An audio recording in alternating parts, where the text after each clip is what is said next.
목요일 새벽 기도를 하나님 앞에 드리겠습니다. 찬송 408장, 찬송가 408장.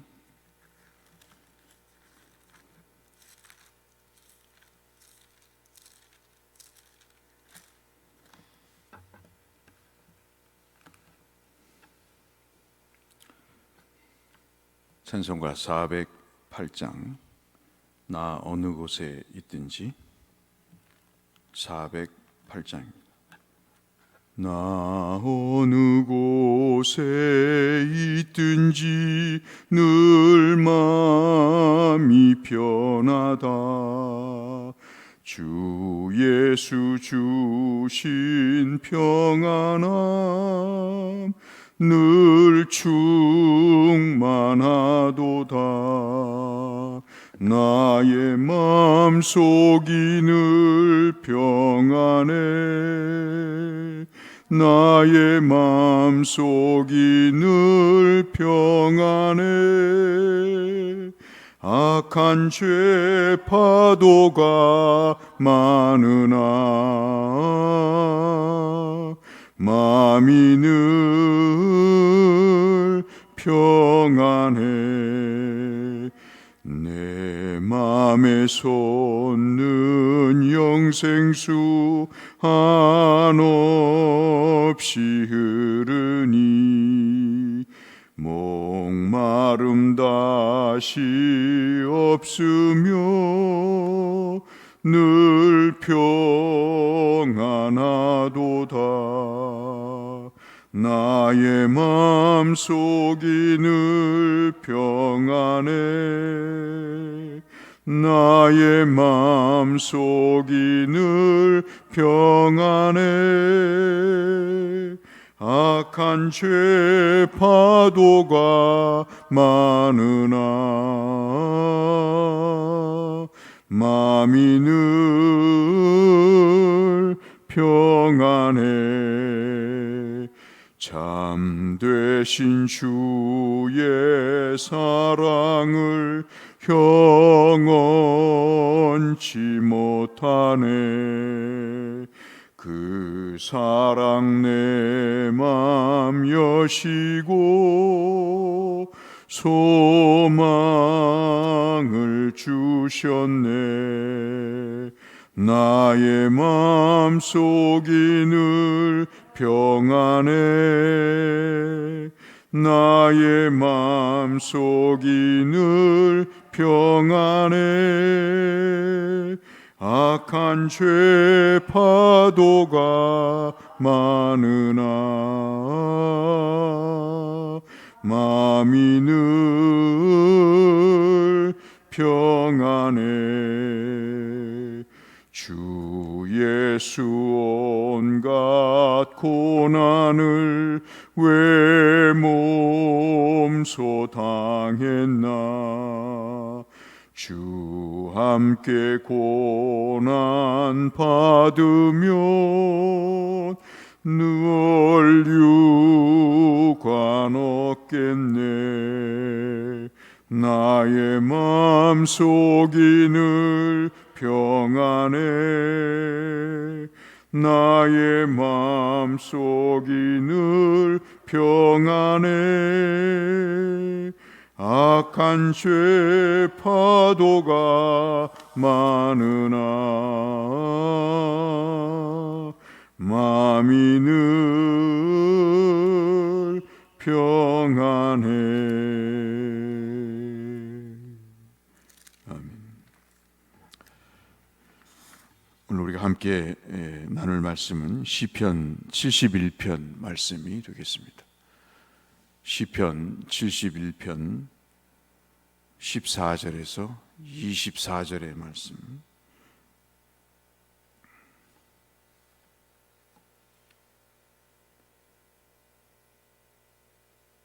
시편 71편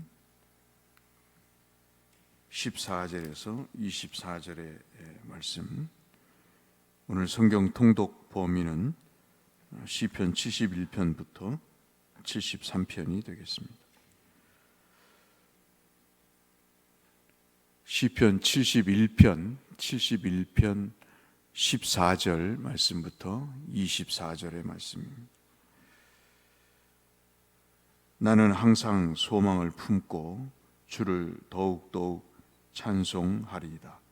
내가 측량할 수 없는 주의 공의와 구원을 내 입으로 종일 전하리이다. 내가 주 여호와의 능하신 행적을 가지고 오겠사오며 주의 공의만 전하겠나이다. 하나님이여, 나를 어려서부터 교훈하셨으므로 내가 지금까지 주의 기이한 일들을 전하였나이다. 하나님이여, 내가 늙어 백발이 될 때에도 나를 버리지 마시며 내가 주의 힘을 후대에 전하고 주의 능력을 장래 모든 사람에게 전하기까지 나를 버리지 마소서. 하나님이여, 주의 의가 또한 지극히 높으시니이다. 하나님이여, 주께서 큰 일을 행하셨사오니 누가 주와 같으리이까? 우리에게 여러 가지 심한 고난을 보이신 주께서 우리를 다시 살리시며 땅 깊은 곳에서 다시 이끌어 올리시리이다. 21절부터 같이 읽겠습니다. 나를 더욱 창대하게 하시고 돌이키사 나를 위로하소서. 나의 하나님이여, 내가 또 비파로 주를 찬양하며 주의 성실을 찬양하리이다. 이스라엘의 거룩하신 주여, 내가 수금으로 주를 찬양하리이다. 내가 주를 찬양할 때에 나의 입술이 기뻐 외치며 주께서 속량하신 내 영혼이 즐거워하리이다. 나의 혀도 종일토록 주의 의를 작은 소리로 읊조리오니 나를 모해하던 자들이 수치와 무한을 당함이니이다. 아멘. 늘 살면서 저와 여러분이 경험하는 내용은 말씀드렸다시피 배우는 것만큼 사람의 즐거움이 없다 하는 말씀을 드린 적이 있습니다. 여러 가지 돈 버는 기쁨도 있고 건강을 위해서 몸을 만드는 기쁨도 있고 자식을 낳아서 기르는 기쁨도 있고 어떤 목표를 성취하는 기쁨도 있지만 세상에서 가장 큰 기쁨은 나이가 많건 적건 남녀노소를 불문하고 배우는 기쁨, 그거 비할 바가 있을까 할 정도로 기쁨은 그 배움에서 크게 나타난다고 볼 수 있겠습니다. 그런데 살다 보면 우리가 다 경험하는 바지만 그때마다 배우는 게 있습니다. 10대 때, 또 50대 때, 80대 때 배우는 게 있습니다. 아무리 기를 써도 80의 나이에 배우는 거를 10대가 배울 수는 없습니다. 그래서 공부하는 때가 있지만 또 배우는 때가 있는 것이죠. 그래서 평생 사람은 배워야 된다 하는 생각을 갖게 되는 것은 그 나이에 맞게 하나님이 알려주시는 것이 있기 때문에 그렇습니다.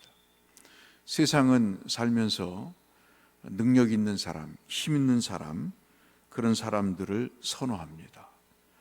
우리가 나이 들면서 서러운 것 중에 하나가 버림을 받는 것이죠. 능력이 여기까지니 당신은 여기까지 일을 해달라, 즉 퇴직을 해달라 하는 그런 내용입니다. 아직도 나는 열심히 일할 수 있고 젊은이들보다 더 경륜과 경험이 많아서 충분히 할 수 있는데도 불구하고 나이 때문에 직장을 그만두라고 하는 이런 제도가 사람을 참 가슴 아프게 합니다. 그런데 오늘 시인이 보면요, 19절을 한번 보시면 제가 이 말씀을 묵상하면서 은혜가 됐던 말씀입니다. 우리가 그렇게 이런 사회적인 현상, 나이가 먹어서 은퇴를 해야 된다는 그 일이 반가운 일은 아니지만 그러나 그 일을 통해서 우리가 또 배우는 것이 있다 하는 것이죠. 19절 말씀 보면 시인이 살다 보니까 자기와 하나님을 비교할 때, 젊었을 때는 자기가 자기 힘으로 뭔가를 하는 것 같았습니다. 자기가 능력이 있어서 사람들이 자기를 알아주고, 그리고 어떤 때는 하나님이 필요 없이 살아도 되는 그런 때가 있었는데, 나이를 들어보니까 하나님과 자기를 비교할 때 천양지차에 비교할 수 없는 그런 일들이 있었다는 거죠. 19절 다시 보시면 하나님이여 주의 의가 또한 지극히 높으시니이다. 하나님이여 주께서 큰 일을 행하셨사오니 누가 주와 같으리까. 두 가지를 이야기를 하죠. 하나는 인생은 힘과 능력으로 사는 게 아니다는 겁니다. 인생은 의로우냐 의롭지 못하느냐 하는 것으로 산다는 거죠.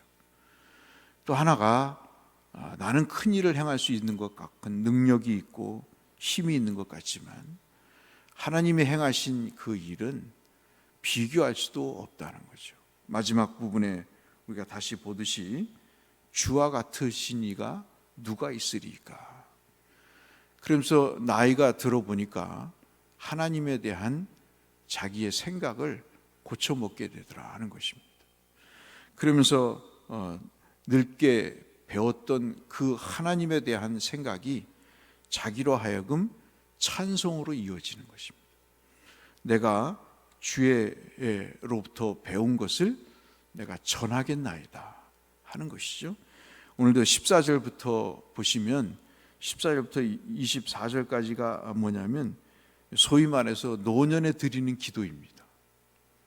이거는 젊었을 때 사람이 기도할 수 없는 내용이죠. 왜냐하면 그렇게 자기가 능력이 없다고 여길 때, 사회적으로든 개인적으로든 나는 능력이 없는 사람, 힘이 빠진 사람, 돈이 없는 사람, 그렇게 생각을 하기 전까지는 이걸 도저히 생각할 수 없는 것이. 그러나 그런 때가 됐을 때 하나님으로부터 배우는 바가 있다는 거죠.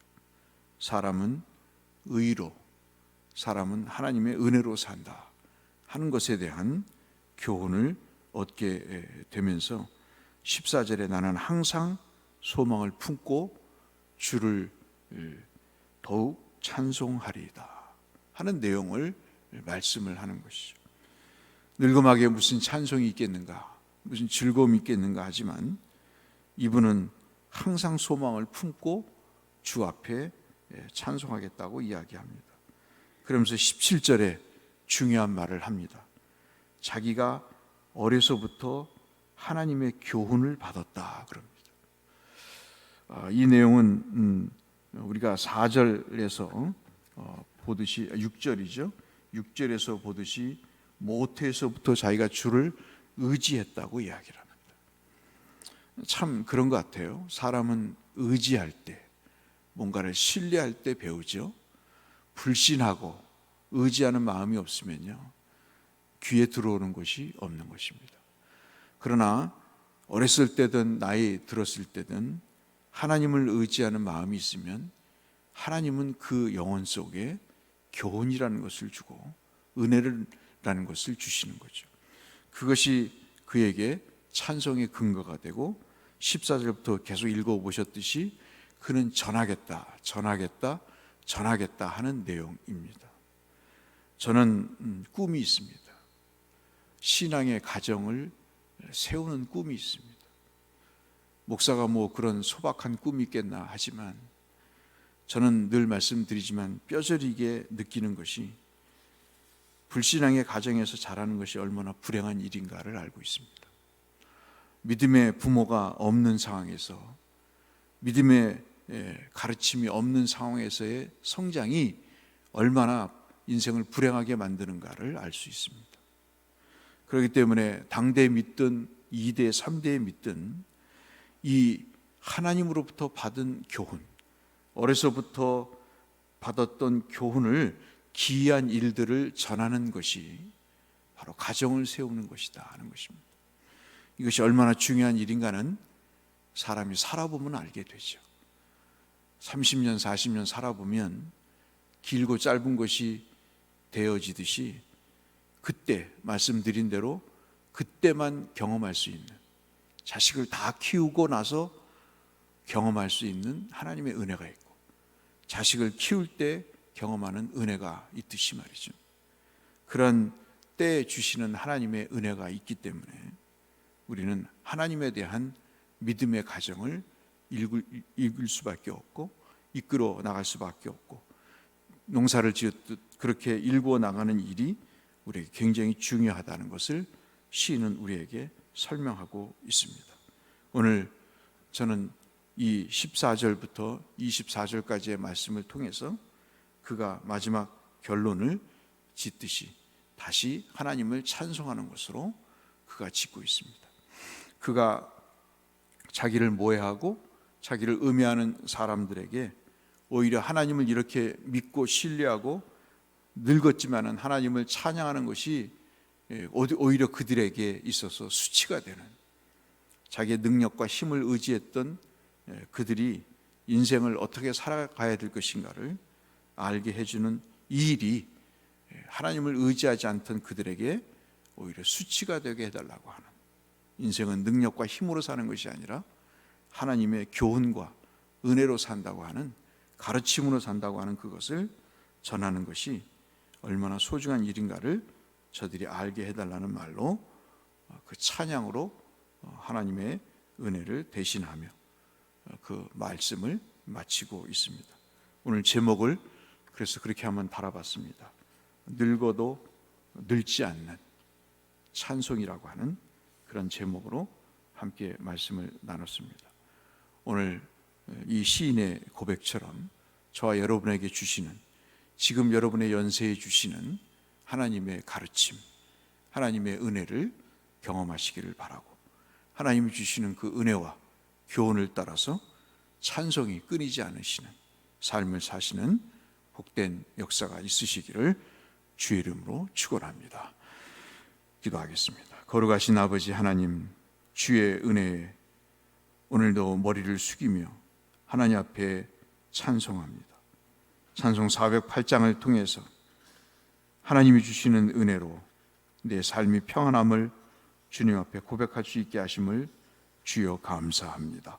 오늘의 가르침, 오늘의 교훈을 우리에게 주셔서 은혜를 베푸셔서 오늘도 기쁜 날이 되게 하시고 하나님과 동행하는 복된 하루가 되게 하여 주옵소서. 예수님 이름으로 기도 올리옵나이다. 아멘. 하늘에 계신 우리 아버지, 아버지의 이름을 거룩하게 하시며 아버지의 나라가 오게 하시며 아버지의 뜻이 하늘에서와 같이 땅에서도 이루어지게 하소서. 오늘 우리에게 일용할 양식을 주시고 우리가 우리에게 잘못한 사람 용서하여 준 것 같이 우리 죄를 용서하여 주시고 우리를 시험에 빠지지 않게 하시고 악에서 구하소서. 나라와 권능과 영광이 영원히 아버지의 것입니다. 아멘. 하나님께서 축복과 은혜를 베풀어 주시기를 바라면서 주님 앞에 기도로 나아가겠습니다. 감사하신 아버지 하나님, 오늘도 우리에게 생명을 주시고 은혜의 장중에 붙들어 주시니 아버지 감사합니다. 나이 멀고 하나님 힘 빠지고 돈 없어지는 것이 서름 같지만 또 이때만 우리에게 주시는 하나님의 은혜, 하나님의 능력과 은혜를, 하나님의 경륜과 지혜를, 하나님의 의로움과 공의로움을 배울 수 있도록 우리에게 시간이 흘러 알게 하시는 하나님의 배움을 갖게 하셨사오니 주여 찬송하게 하시고 주님을 더 의지하며 살아가는 힘과 원동력이 되게 하여 주시옵소서.